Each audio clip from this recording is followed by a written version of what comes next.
Volume-controlled ventilation is one of the foundational ventilator modes and plays a crucial role in critical care settings. As the name suggests, this mode of ventilation is characterized by the delivery of a preset tidal volume with each breath.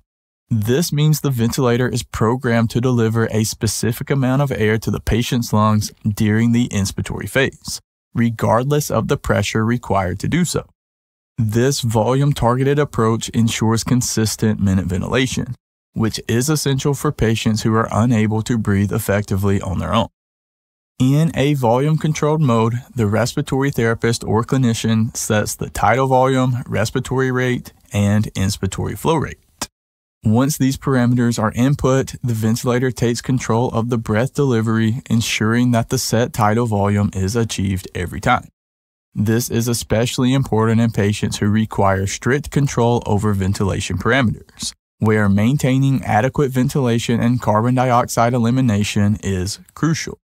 Because volume is guaranteed in this mode, volume-controlled ventilation is highly predictable and reproducible, making it an excellent choice for initial ventilator settings or during surgery when controlled ventilation is necessary. However, one of the most critical considerations in this mode is airway pressure. Since the ventilator prioritizes delivering the preset tidal volume regardless of airway resistance or lung compliance, airway pressures can vary significantly. For instance, if a patient's lungs become stiff due to conditions like ARDS or pulmonary edema, the ventilator may need to generate higher pressures to deliver the set volume. This can lead to barrel trauma or volume trauma if not monitored carefully.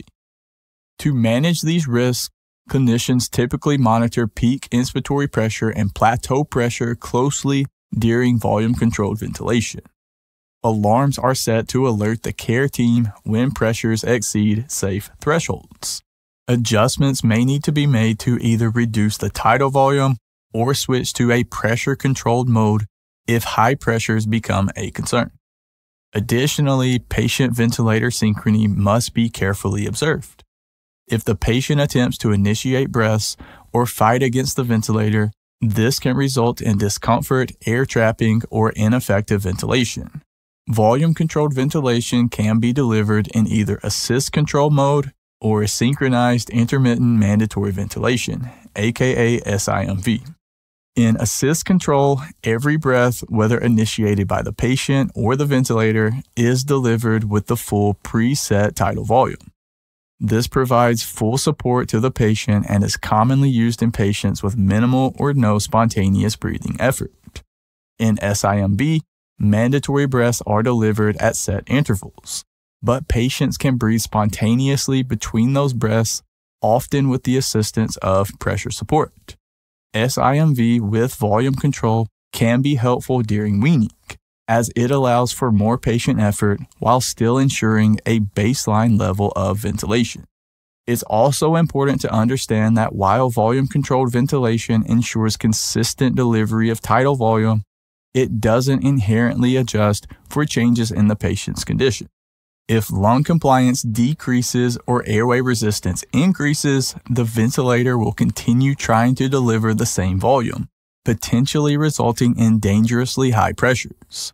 For this reason, clinicians must frequently reassess the patient's respiratory mechanics, blood gases, and overall condition to determine whether volume-controlled ventilation remains the appropriate mode. But in summary, a volume-controlled mode is designed to deliver a consistent and preset tidal volume with each breath, offering predictable and reliable support to patients in respiratory failure or under anesthesia. While it is effective in many clinical scenarios, it requires vigilant monitoring of airway pressures and patient comfort to ensure safety.